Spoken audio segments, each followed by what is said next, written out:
Hello. Hi, everyone. Okay.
So,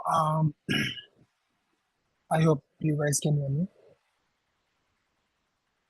So, today we are going to continue the recursion backtracking, which we have discussed yesterday.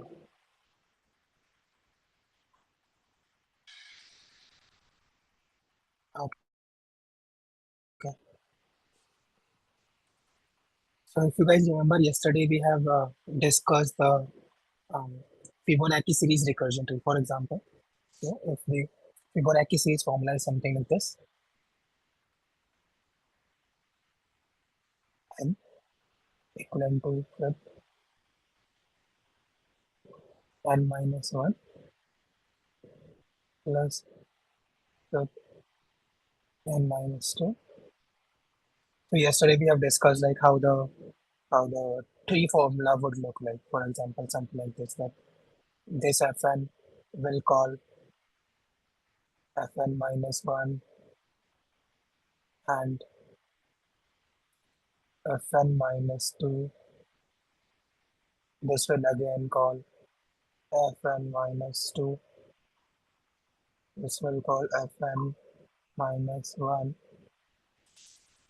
Similarly, here also we will have something like this. So it will keep going on until unless the n hits 0 or 1.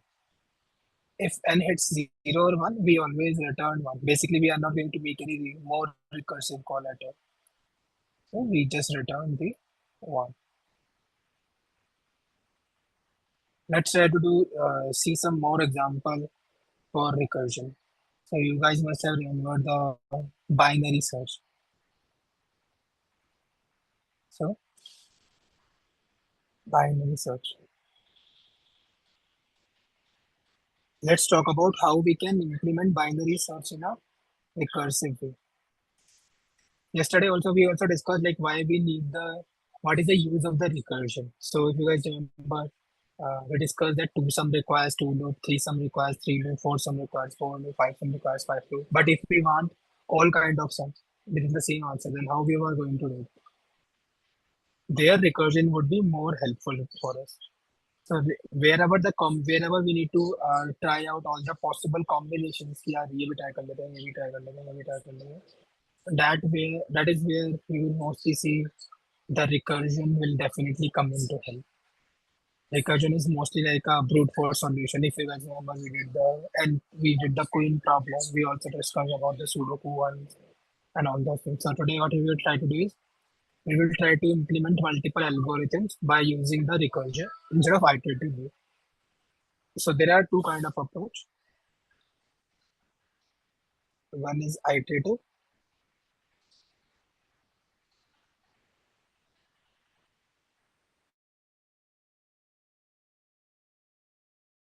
and other one is recursive.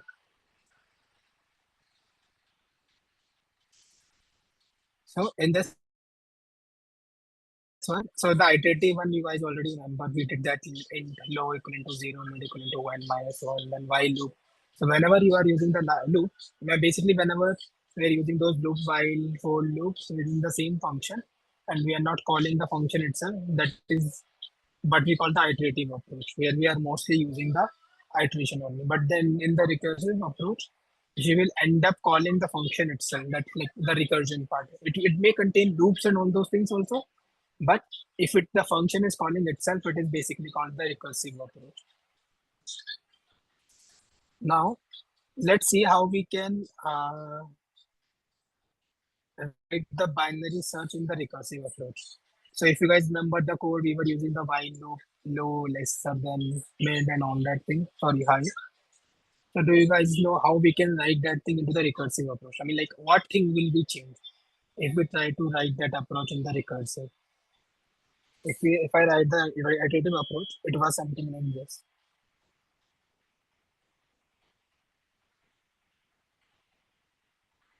While,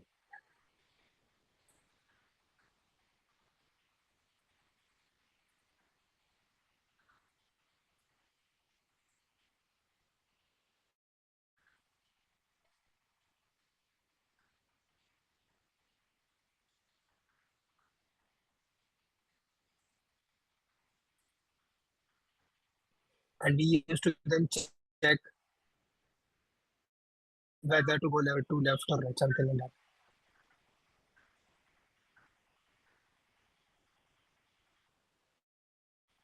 Left or right. Now we need to write this function. Now we need to write this code into the recursive approach. So tell me how we can do that.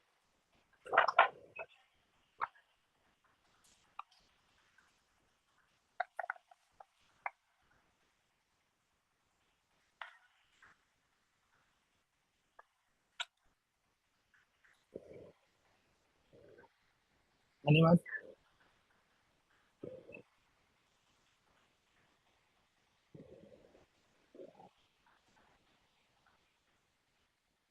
So let's try to see how we can write this code in the iterative approach.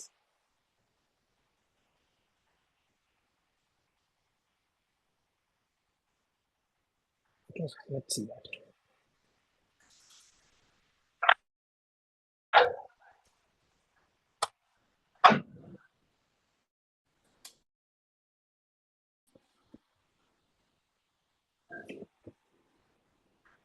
So we are writing what? Binary search. So let's say Boolean. Just,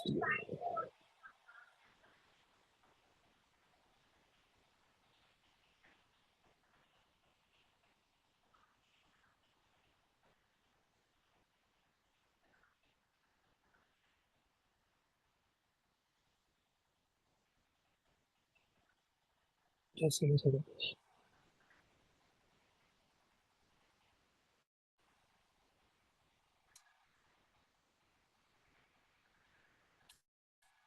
Yeah,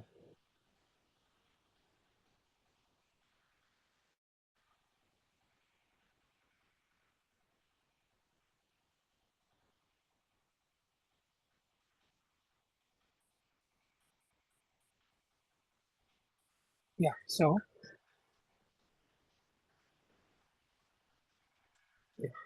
Okay, sorry. So let's write the Boolean binary search. So here what you are getting is, see, if you see the recursive in the iterative approach, whenever you are writing the iterative approach to a recursive approach, you always need to check what variables are getting changed in every iteration. So in this iterations, what variables are getting changed? In every iteration, the low and high are the variables which are always getting changed. Either you can say, hey, mid is also getting changed, but mid is calculated by the use of low and high. So the main variables which are always getting changed is low and high. So we will have them in the parameters here, int low, comma, int high. And we can say we will have the array also which on which we are running the binary search. So let's say this one.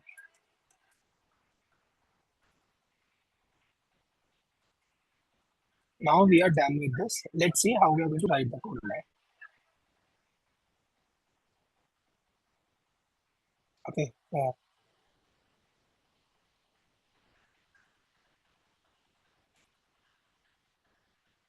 Here. Now you need to decide, check at what point, like how we were deciding when to end this while loop.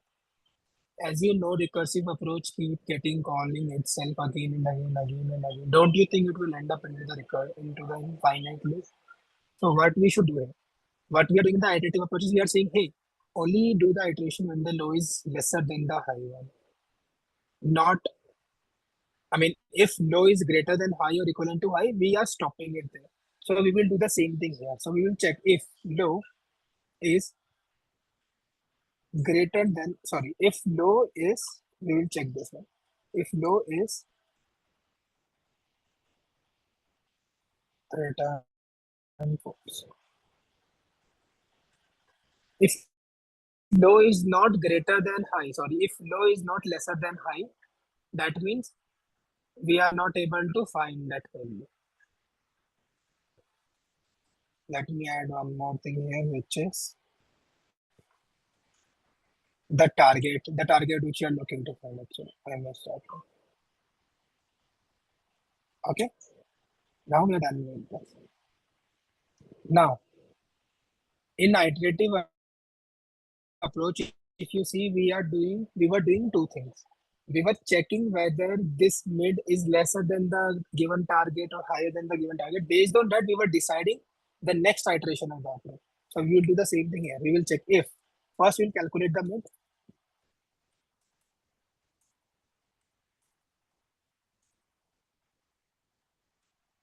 Done.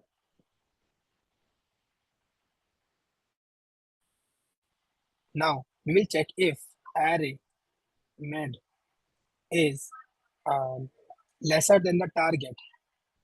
That means we need to do what now? So if you guys remember, we used to do what? We used to go to the writer half, and to go to the writer half, we used to change the value of low. So we are going to do something like this here.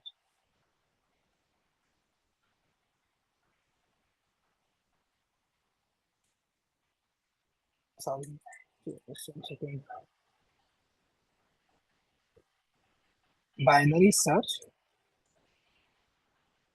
low. Sorry, we are changing the value of low. Low will become mid plus one. High will be remain as it is. Array will remain as it is. Target will remain as it is.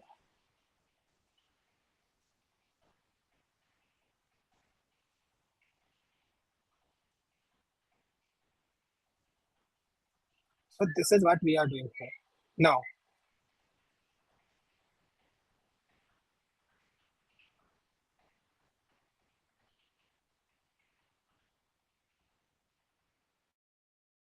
now what we are going to do in the else condition. Else, what we are going to do here. Else condition means that we need to go to what? Left half. So we are going to change the value of high now. array and target.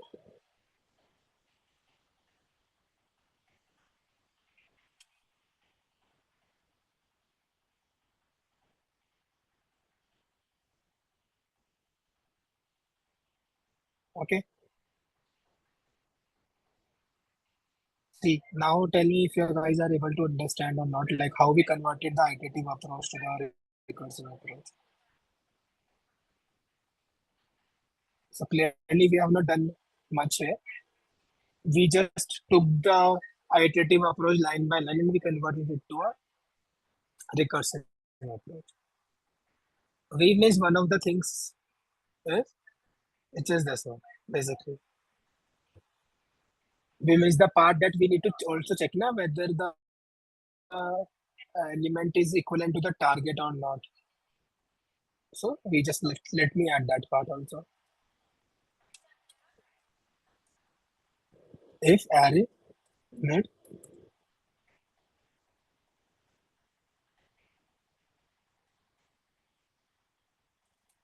that's it.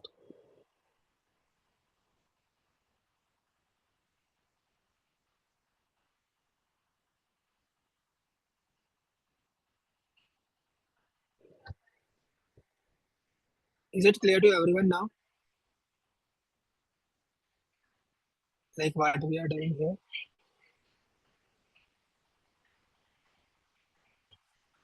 So we right now just converted the iterative approach into a recursive approach. I would suggest you guys to do more practice regarding how you can convert any iterative approach to a recursive approach because definitely you are going to use this multiple time in the upcoming future. So you guys must be well good with this concept like of how to convert iterative approach to the recursive approach. Although you are not going to do it in this way, but this will help you to understand how to write the recursive approach. Is it clear?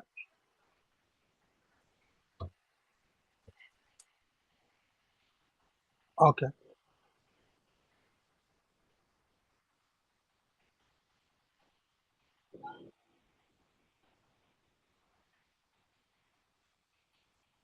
If this is clear, let's move on to the next part now.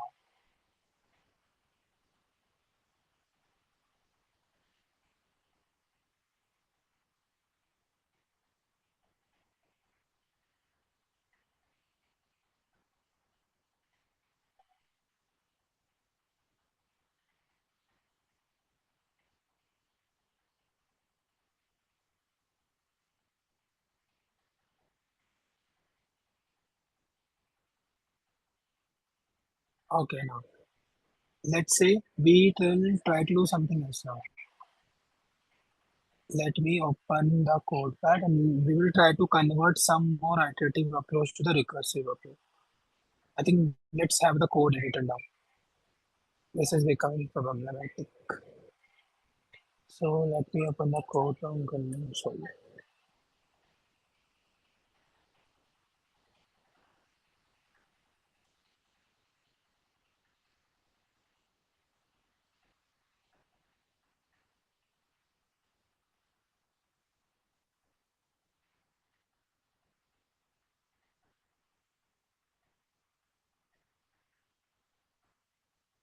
Hopefully my screen is visible. Just let me confirm this.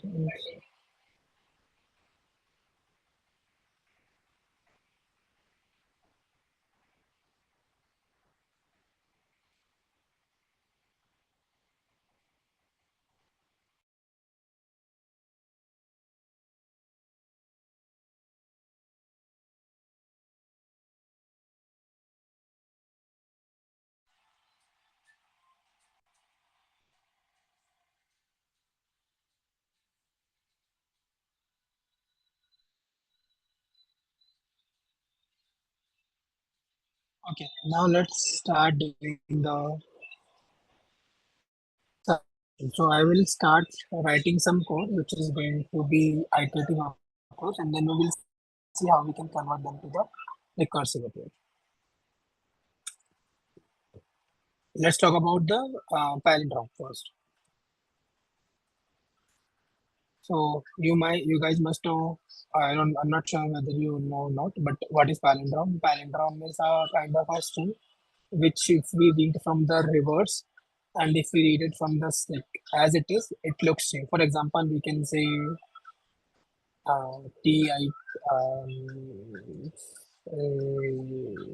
A B B, something like this. So if we do the reverse of this, what will be the reverse of this? A B B. Now we will compare whether they both are same or not. Yeah. So they both are same. If these conditions satisfies, then those strings are called palindrome strings. Now let me write the code for checking those palindrome. Boom. Check if palindrome.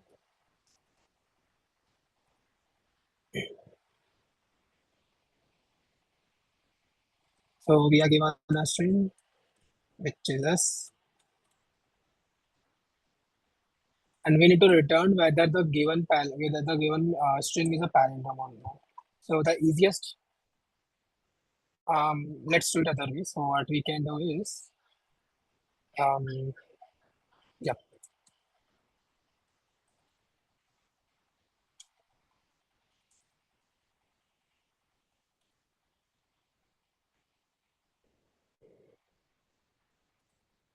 So let's try to compare first their first and last character, then their second and second last character in that way, and we can find out whether it's a palindrome or not.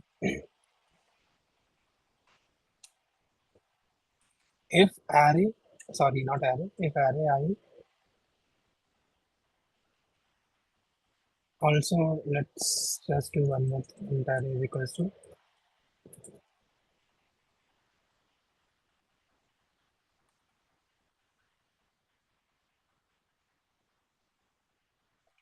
if it is not equal to s, n minus I plus 1, sorry, minus 1.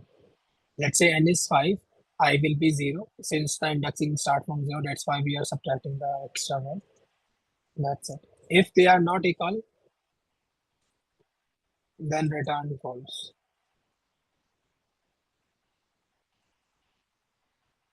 Hopefully this code is clear to everyone.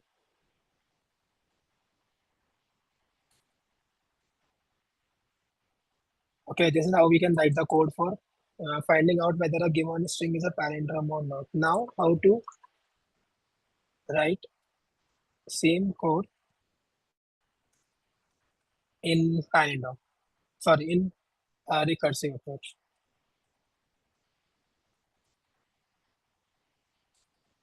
Think how we should do this.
Okay, let's see how we can convert this to recursive approach.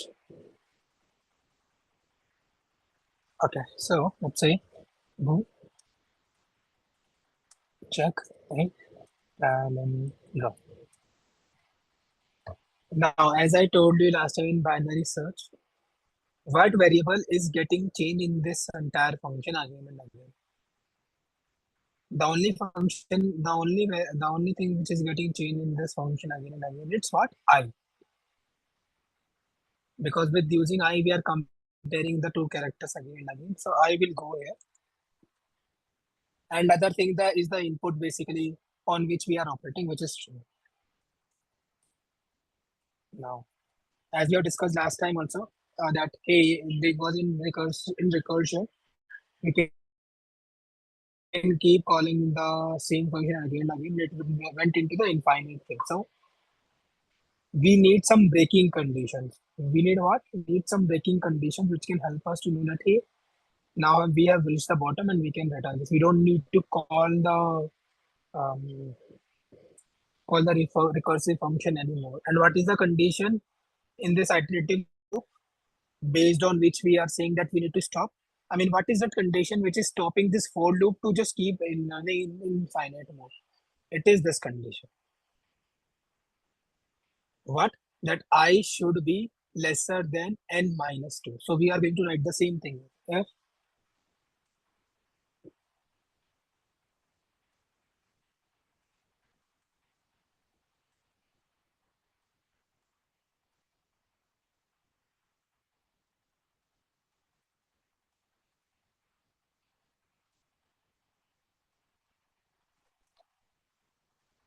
what we are writing on line number 36 is if I is not lesser than the s dot length by 2, then please return true. Why we are returning true, not returning false? Because if while we compared first character and last character, if they were not equal, we were never going to reach this condition. Just because every character was equivalent, that's why only we reached this condition. Otherwise, if any of the characters were not equal, we would have returned false from there directly. We would not going to reach to this condition.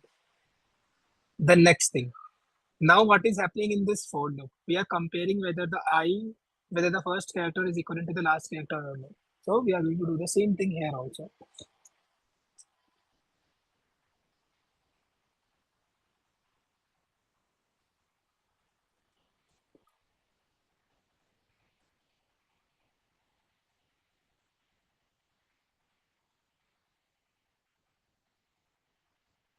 As I told you that if they are not equal, what we used to do is we will return false.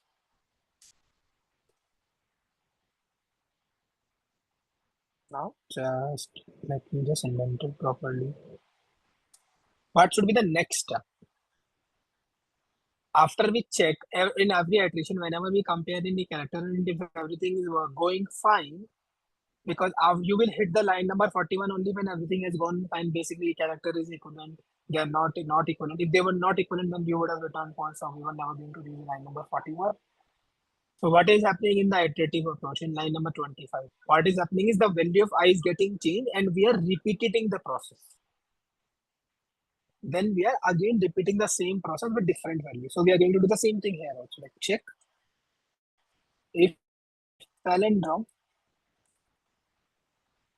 how we are changing the value of I, we are incrementing 1 to the I. That's it. We are not doing anything else. Simple thing. And we are just passing as add-on. Same way. And that's it. We got the answer. That's how we can convert this iterative approach to the recursive approach.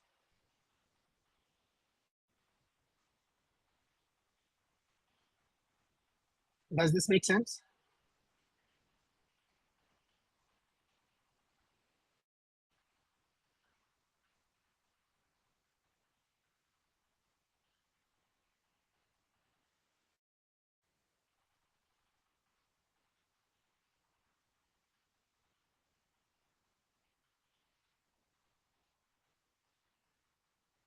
Okay. Let's move on then. Let's move on and then see some other examples. What other examples can we take? I mean, I mean, if there is any complex, we have not studied the binary sort yet, so we can't take that thing. What about sliding window? Can we write the recursive approach of a sliding window? Yes, we can, but it may be complex a little bit for you guys. So let's not do that. What other thing we can pick here? Um,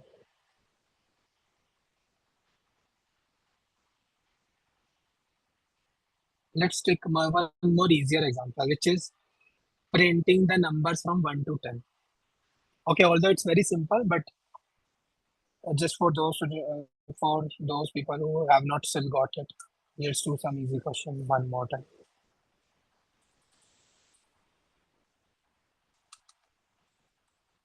The question is going to be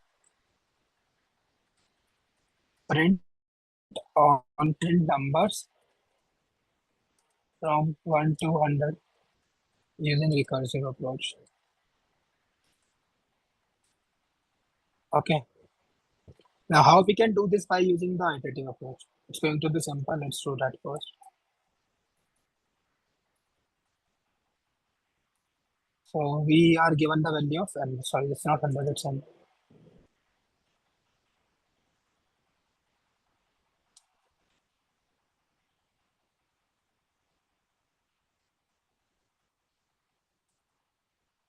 So we need to, since we need to print till n, we are going to use the equivalent here.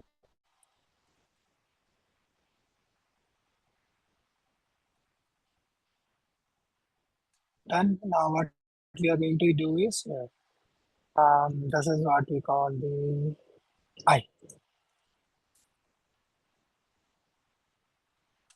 Now, sorry. Yeah. Now convert this iterative approach to recursive approach.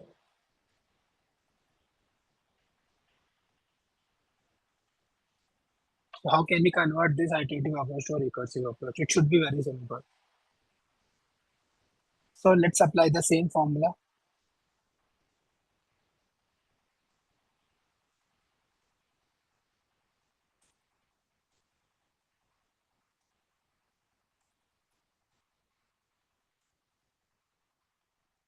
What is the value which is getting changed in this entire loop? It's I. So we will just call I.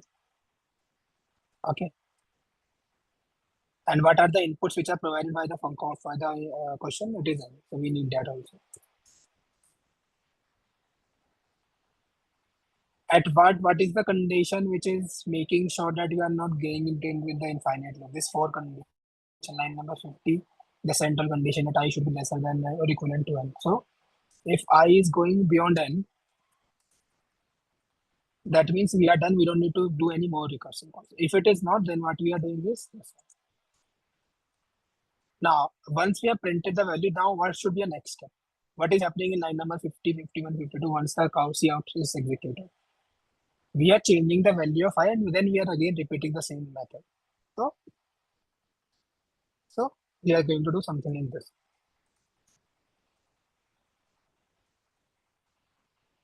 I plus 1 and then I. So this is how you can write the um, recursive approach of this simple question.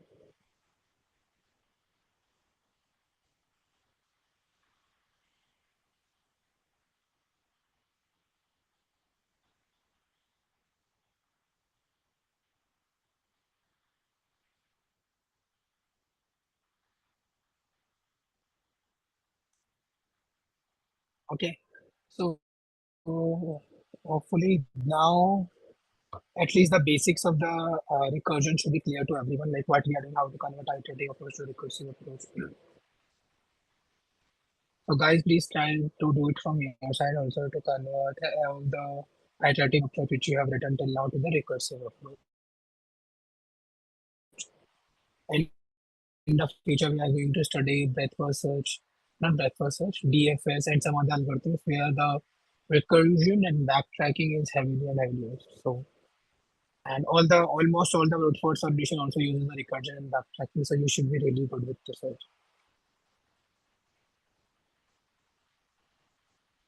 Okay.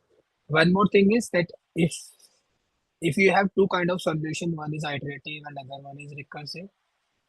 In terms of performance, iterative is going to perform better. The reason is it does not require any extra stack memory which we are using here basically.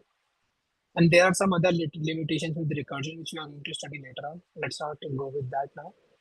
But iterative is better than recursion in terms of the performance basically. But now you guys may say that, hey, why do we need recursion? Because some of the problems can't be solved without recursion at all. Wherever you use, you need to go with the possibility, combinations, trying different combinations, trying different possibility. You will end up using the recursion there. Yeah, let's try to do one more question, which is about permutation. How can we generate all the permutation of a given number, of a given array? The question is,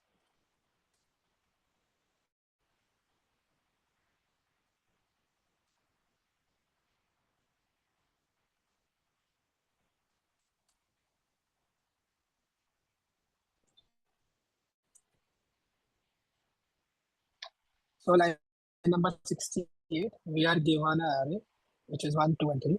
We need to generate all the permutations of this. So the permutations, hopefully you guys remember from 11, you must have studied combinations and permutations in your 11, 12. So let's see what can be the permutations of this. One of it can be 1, comma 2, comma 3. Other one can be 1, comma 3, comma 2. Other one can be 2, comma 1, comma 3. Other one can be 2, comma 3, comma 1. Other one can be 3, comma 1, comma 2. Other one can be 3, comma 2, comma 1.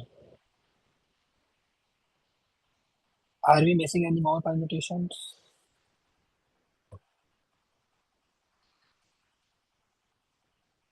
No. So if you guys remember what was the formula for permutation is n factorial. What is n here is 3. What is 3 factorial? It is 3 to the 6, 6 into 1, which is 6 totally.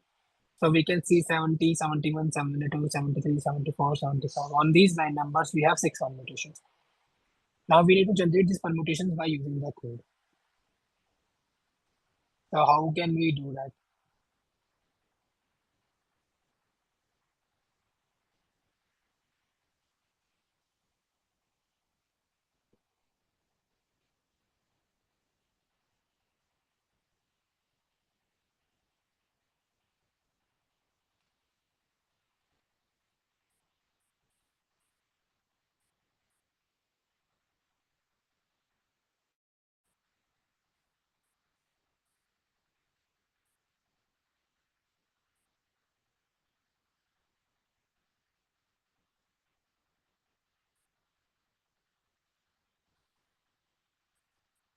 Just give me 4 minutes. I'm just coming. In the meantime, you guys can solve it.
Yeah. So how can we generate all the permutations for the given array?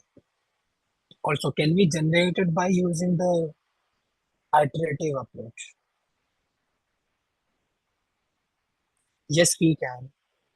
If the length is finite, if they say that hey, the input length array is always going to be three, yes, then it can work. We will have to use three loops.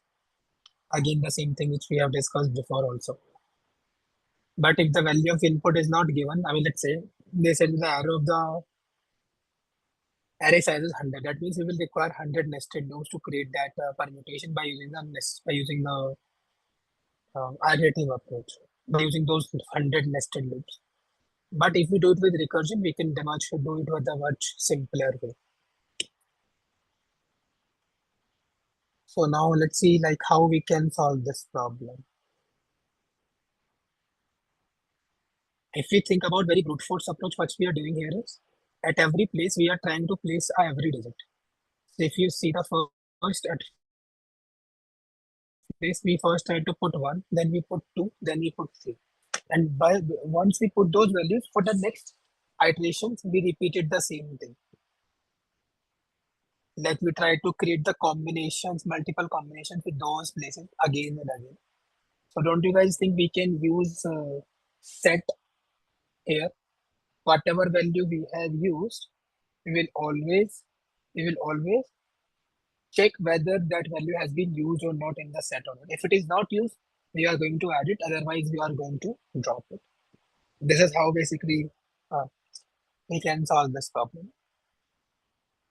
For example, let's draw a recursive tree for this. Okay.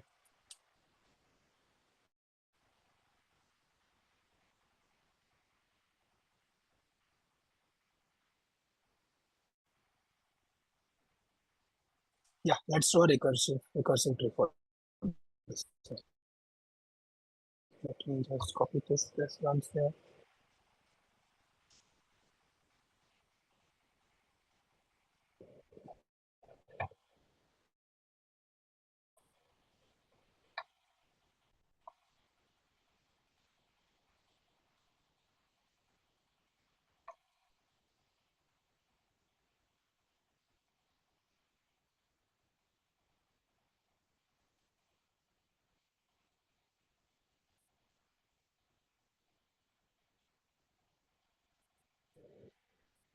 So what we can do is consider we have three places. First place, second place, third place. Okay. First, we will try to fill the first place. Let's say we started with one. Then here, in second place, what values we are left with? Either we can have two or we can have three. So one of the possibility is two, another possibility is three. Now, if we go with the first possibilities, which is one and two, then what is left now? Three only. So here, how this is how we got one combination. Is there any other possibility which we can use with this two? No, because we are done with all the elements. Let's come to this three now. Another combination can be one, three. After three, what we can use in the third place, it can be only one digit because only one thing is left. We had three numbers, which is one, two, and three. One and three is used, only two is left, so we can use two. This is how we got two combinations. Okay. Now let's at first place we created all these combinations by just having one at one in the first place. Now let's try to put two for at first place. Let's see what other combinations can have. If we use two, what other numbers are left, which is one and three. If we have used one, then what is left, which is three. If we have used three in this one, two, three, what is left, it is one. So you can clearly see we have already found out four of the combination, which is one, two, and three, the first one, three, and two, the second one, two, one, and three, the third one, two, three, and one, the fourth one. This is what I'm talking about. First, second, third, fourth, fifth, and sixth. Now we are left with one only. Let's try to do that one. At first place, we will keep three. Now, what are the digits which are left? There are two digits only which are left. It is 1 or it is 2. If we use 1, what is we are left with? We are left with 2. If we use 2, what we are left with? We are left with 1. Now you can see 3, 1, 2 is another combination which is at line number 4, the 4th, 5th one, and the 3, 2, 1 is the 6th one. So this is how we can generate all these permutations of the given array. The how we were finding it out whether the which numbers are left actually.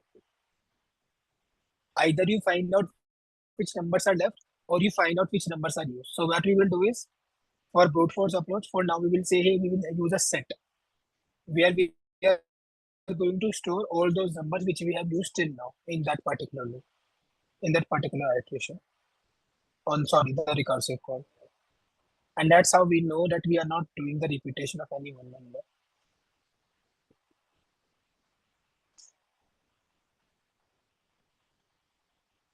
Clear?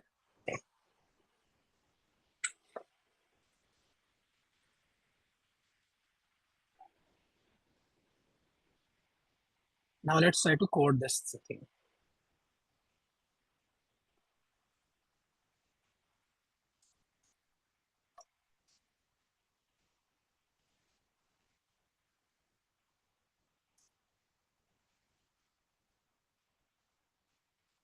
We are given an array, so let's use that.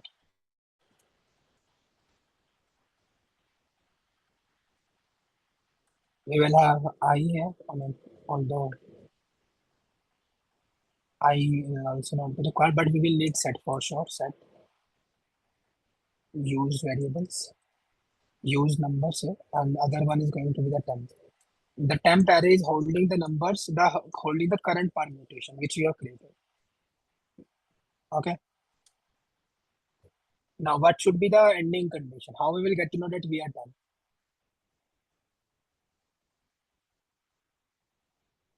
There can be many conditions here. When we know that temp, that use dot size have become equivalent to array dot size, that means we have used all the variables, all the numbers which were in the array. So that means we have already got one of the combinations. So we can always print that.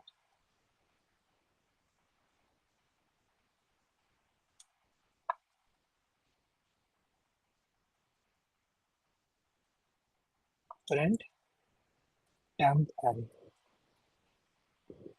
So how we can see that we have got the combination. If we have not reached that condition, that means we need to keep creating the combination.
Oh, sorry. Yeah. Now what we are going to do is we are always going to check whether the set dot contains that element or not. If it is already contained, that means we have already used it. Now we can't use it. If we will say if set does not contain this, If set does not contain this, then add this. Temp dot push back array I. Done, and we will call the permutation again like we used to do.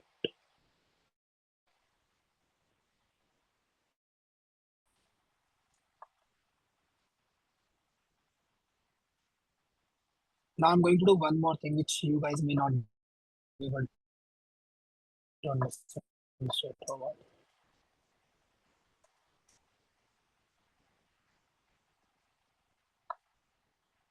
Okay,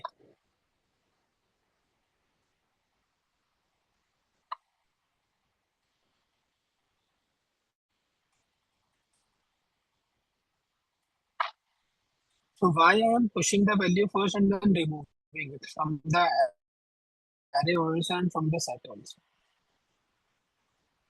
The reason is we are backtracking. So if you guys remember, let's say at second place we have used 3. Now we have made the recursive call, so it is automatically going to handle the rest of the operations. Once all the things, all the combinations are created with that value, now we need to remove it and put the new value from at that same place, replacing that value. If we come to here, the loop was here. Temp added this. We made the recursive call. This is the recursive call which happened. We came back. We have created all the combination. Now you see, now it came back here, then it came back here, and then it needs to go here basically. How this actually going to happen? This backtracking and then again recursion. Backtracking means we will start rolling back the changes which we have done, which is what we are doing here. We did some changes and we try out all the combinations with that. Now we are rollbacking the changes because we are looking to try out another value at the same place by using this value.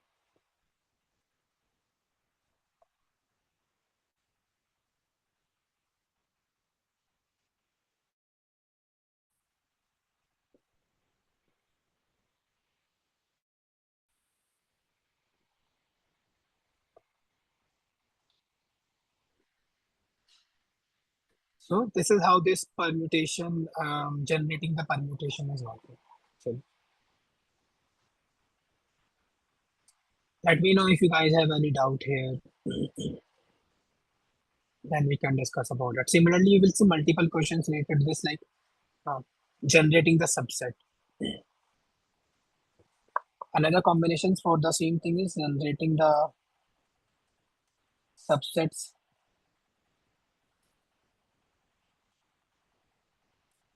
generating the combination target sum.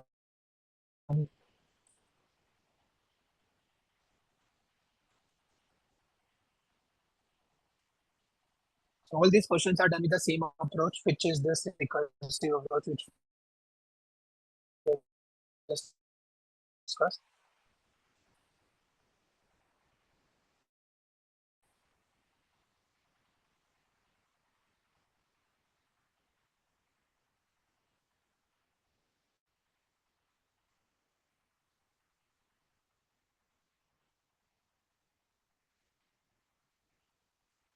Let me see if there is I have animations which can help you guys to better understanding of that.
See the animations.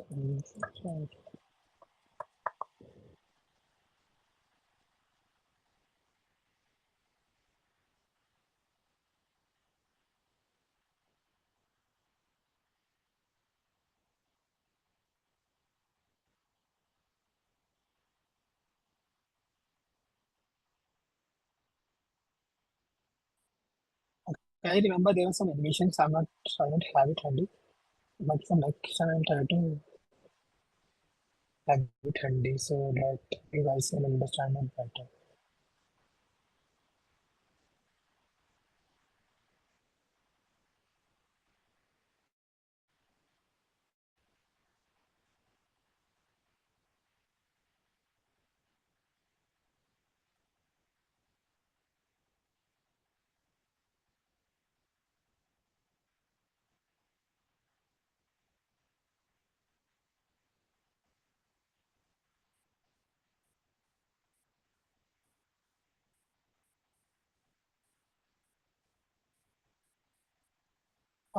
Okay, yeah, I'll try to find that animation once and um, send you those animations on the chat.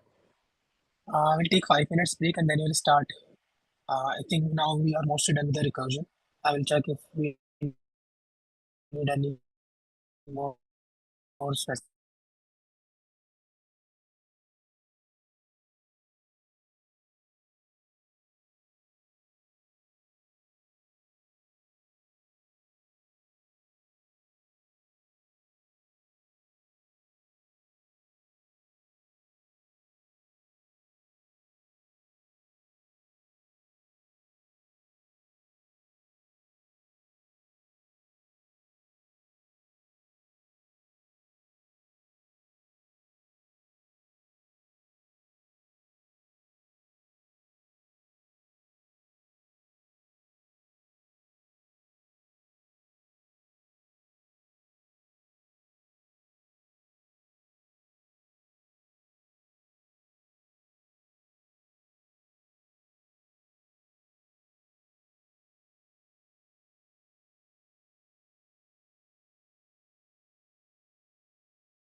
Okay, let's start with a new topic, which is going to be the tree.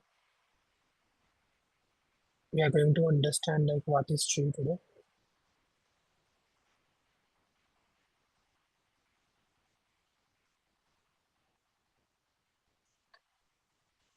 So you will see multiple kinds of tree, like binary tree, n-ary tree, and some more stuff. Do anyone know like what is tree? Simple tree.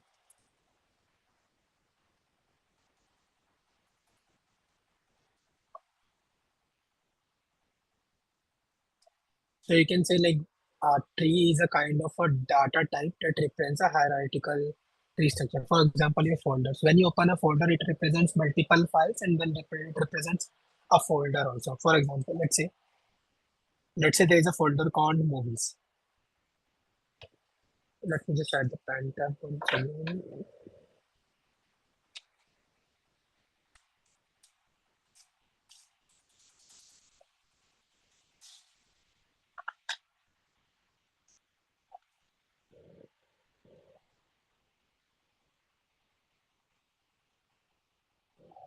There's one thing called movies. You can divide the folder. You can have multiple folders in your like thing saying that hey Hollywood, then Bollywood, Tollywood. Let's say, but I'm not sure what is that. And after that, you can have multiple more folders also, like based on the genres. Like you can say adventurous, fiction, and then you can have multiple files related to the movies. Similarly for fictions and all. The same goes for other folders also. So tree is a kind of a hierarchical data structures which you can use to represent your data. You can think about your file systems, the way you are storing your folders in the files. It is also a tree structure. So this is what we normally call the tree. Now there is something called the binary tree. As you can see here, every node can is here having more than two nodes. Like it can even have one node, two node, three node. But in binary tree, like as you know, binary only have two values, zero and one. So in binary tree, you can only have two nodes at max two nodes at every node. For example,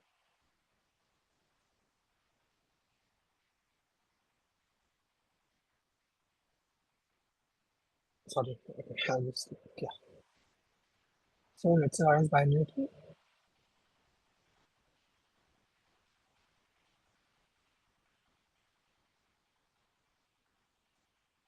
So binary tree will only have two nodes, max two nodes at every node.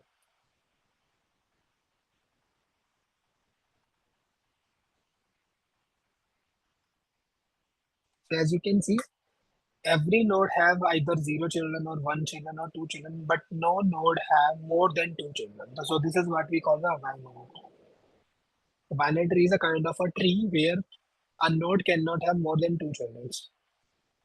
There are multiple types of binary trees also, like full binary tree, partial binary tree, and all that thing. For now, we don't need to discuss about them. Later on, we will discuss them, but because they are not like as such useful too much. Okay, let's now, since you guys have understood like what is binary tree, how you are going to traverse these binary tree. Now you know to traverse the array, you use a loop. You use a for loop, and you can easily traverse the entire array to traverse stack, queue, and all those things. Do you know how to traverse or like how to find get all the elements from those data structures? But how you are going to do this thing with the binary tree or the tree? How you are going to traverse or iterate on these elements of binary tree? Definitely, you cannot do with this thing with the loop only. For example, you remember the linked list also. You used to traverse on linked list also by using the while loop or other loops. But how you are going to traverse this binary tree, we have just discussed the concept what we call the recursion. So if you see, the structure looks like the same tree which we have studied multiple times previously, like for Fibonacci series and all those things. So that means to traverse or to iterate on all the elements of this binary tree, we are going to use what? We are going to use the recursion and backtracking. For traversing the trees, there are multiple kind of traversals. One is in order traversal,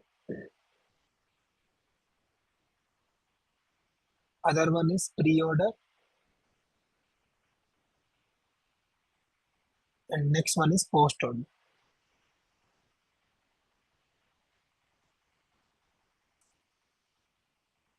Now think like, hey, how can we have like how we are having multiple kind of traversal for just to traverse the same thing? We didn't have it in the trees. We didn't have it in the linked list. We didn't have it in the array. Then why we are having the multiple kind of traversal in this tree? I mean, like, what makes it so different than others?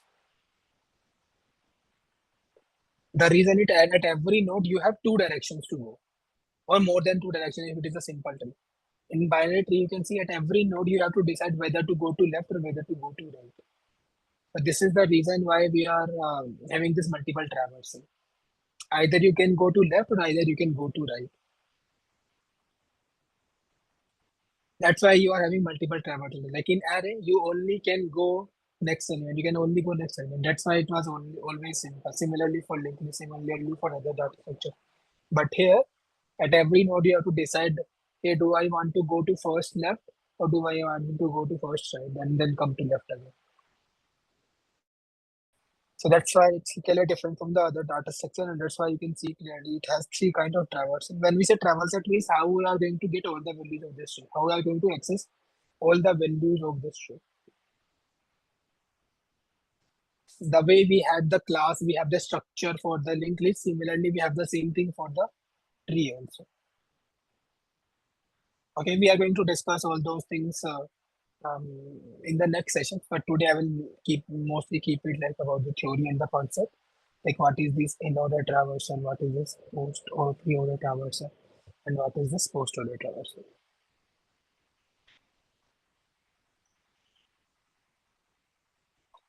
So let's first discuss about what is in-order traversal. The in-order traversal is very simple. It is left, root, and right. What does that mean? You will start from one. Okay, you will go to left. Let me. Okay, the first step is this one. You will go to one. Second step is this one. You will go to two. Then next step is this one. Now you go to try to go to left. In order traversal, you first try to keep going into the left direction. You started with one. You go to the left. Then you again go to the left. Now you go to right. Hey, we are done. We don't have anything else to do. So what we do is we print the value of this node, which does not have any left value. So we printed it. Next, left is done, root is done. What is the next thing is right. Now you check what is the right value of this two. There is no right value in this two. So we will not do anything. We will backtrack. Okay. We will backtrack to this two. This one. Now you can see we are done with the left one for this two. Now we again came to right root.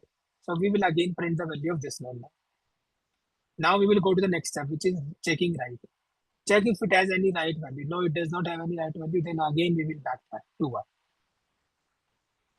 Same condition. For one, we have already explored the left.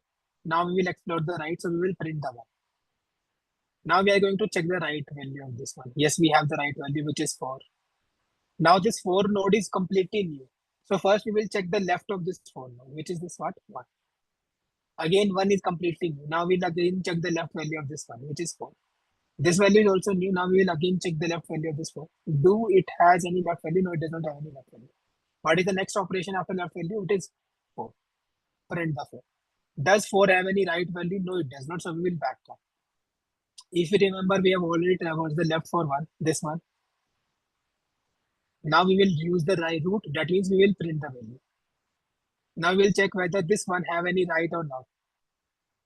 No, it does not have any right. So we will do nothing. We will just backtrack. Now comes to 4. Same thing. 4 left. We have already traveled. We will print the 4. We will check what is the right value of the 4. It is 6. This one, whatever it is. And we are going to do the same thing. Print that value basically. So this is how the in-order traversal works. For every node, for every new node, you first check the left. And if it has the left, you traverse it. You make a recursive call to that one. Then you again check the left of it. If it does not have any left, then you move to the next step, which is what root, which is what this root. And if it does, once you print the value of the root, then you check if it has any right value or not. If it has any right value, then you traverse that. That's how this tree traversal is working, basically.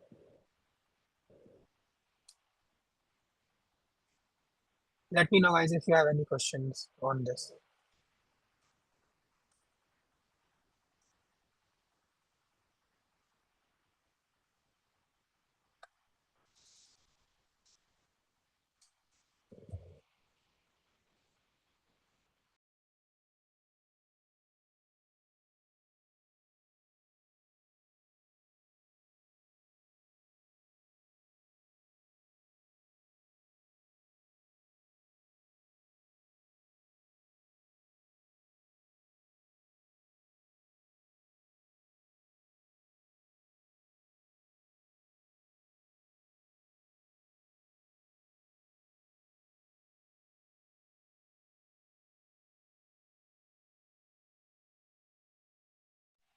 Okay, now let's move on to the post and pre-order traversal.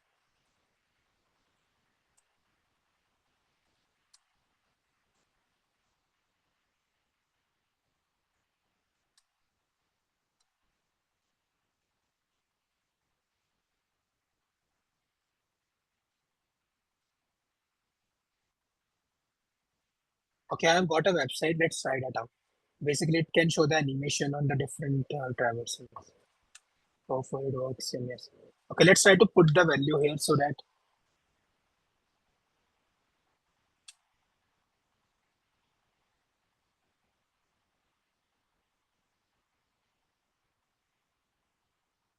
for now, I'm just trying to create a tree so that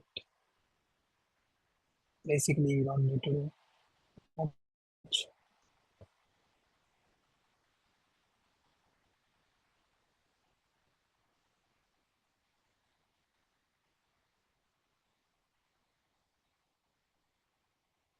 Now, let's me show you how the in-order traversal will work on this.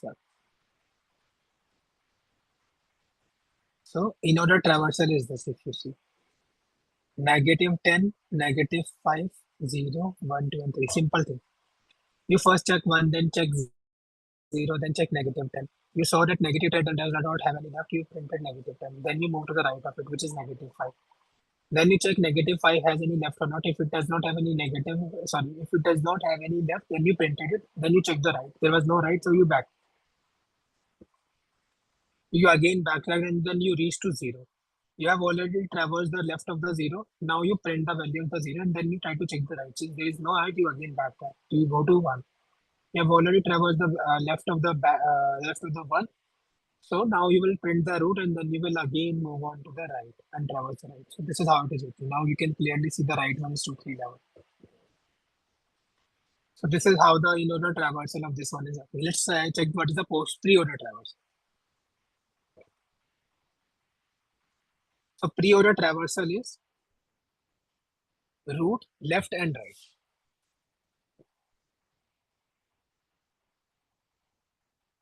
So pre-order traversal is root,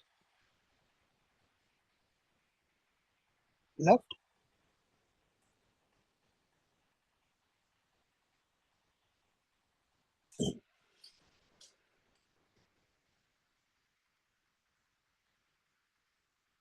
so this is how it is working. Now let's check this one. As you my guys must have got like what does that mean by root, left and right. We will start from the top, which is 1. Since the operations are root, left and right, we will print the value of 1, which is we printed. Then we check what? Left. We again do the same operation, print the root, which is 0, and then go to left. Again, print 10, then check the left. Because it does not have any left, then we go to the right. Because -5 was a new node, we printed it, and then we again try to check the left and right. So that's how this pre-order works. So in pre-order, we first try the root, apply the root operation, then the left operation, then the right operation.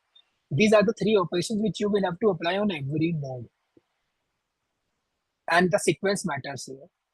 So in order, the sequence was left, root, and right. In pre-order, the sequence is um, root, left, and right. And in post-order, so the third traversal, which is the third one,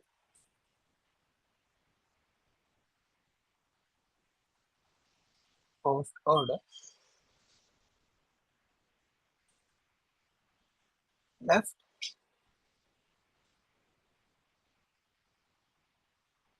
right,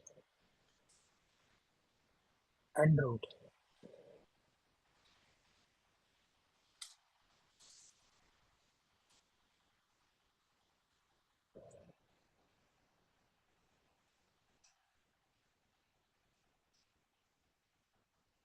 Now let's see what is the post-order traversal of this one.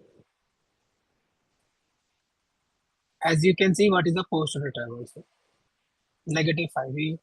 We started with 1. First, we check the left. We fetch to 0. Then we check the again left, which is negative 10. Then, because negative 10 was not having any left, so we went to right, because the in post-order, the operation is left, right, and then root. So negative 10 does not have any left. We went to right one. Now right one is negative 5. Negative 5 does not have any left. Great. Next operation is right. Great. It does not have any right also. The next operation is root. So we printed it. Now we backtrack to negative 10. For negative 10, we have done the operation of left also. We have done the operation of right also. What was the next operation is root. So we printed the negative 10. So if you see here, 5, negative 5, negative 10. That's how this entire post-order traversal works. Okay. So if you are facing difficulty on like remembering how it is working, I will tell you one great way.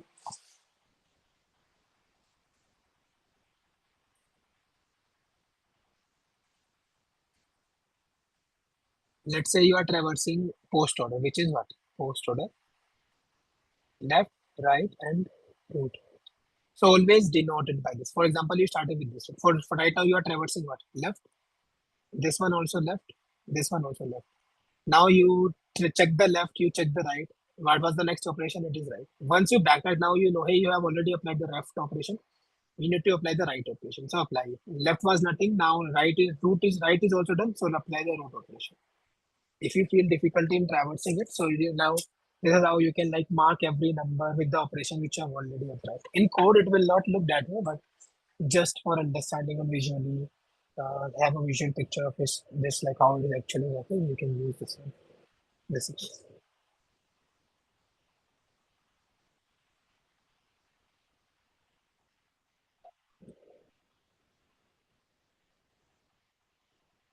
Let me know if you have any questions regarding the traversal. We are not going to cover anything more today because I think we are mostly done with the recursion. We have already solved multiple questions today. And then for tree, now we are going to start with tree. And the traversals, we have covered traversals today. Now we are going to do some questions in the next session. Like uh, the questions can be to find out the sum of the entire tree and all that thing. So we are going to do those kinds of questions in the next session. Make sure you guys that before coming to the next session, you are covering all the previous videos because it is going to be very important for the next session. And if you are having any doubts, no issue, you can always start asking those options in the beginning of the session.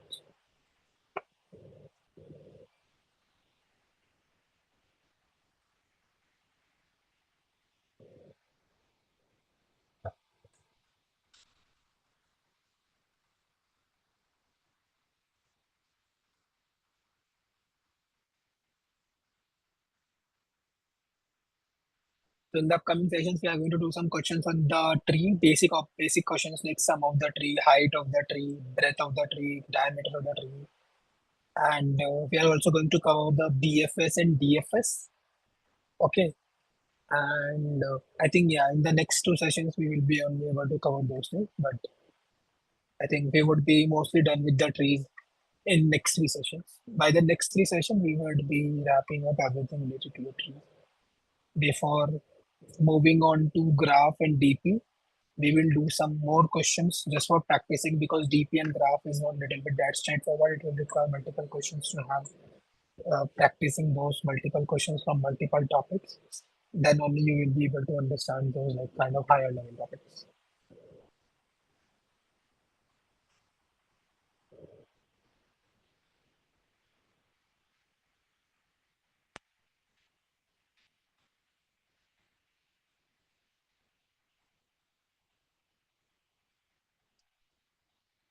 Let me know if you have any questions. Otherwise, we can wrap up for today.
Okay, then let's wrap up for today.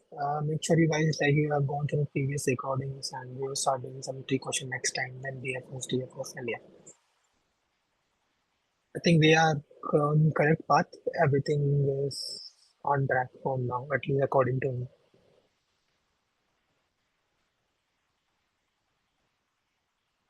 So yeah, bye for today.